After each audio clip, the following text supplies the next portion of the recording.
को अपना एक टॉप सीक्रेट बताती हूँ, किसी को मत बताइए, ठीक है? वो मेरी फ्रेंड श्रेया का फ्रेंड भी है वो, मैं तो जस्ट उसे इग्नोर करती हूँ। मैं बताती हूँ, तो मैं उसके पास टॉप सीक्रेट ये है कि वो मेरी पक्की फ्रेंड है ही।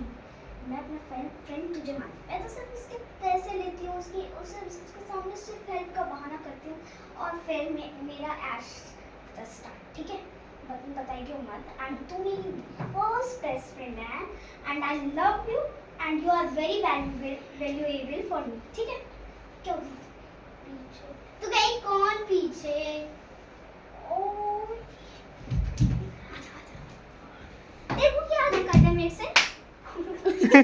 इतना पागल सॉरी पहली थप्पड़ मार दी। तूने मुझे थप्पड़ क्यों मारा? तुझे बताऊं दोस्त होने के नाते मैं तेरे दोस्त हूँ।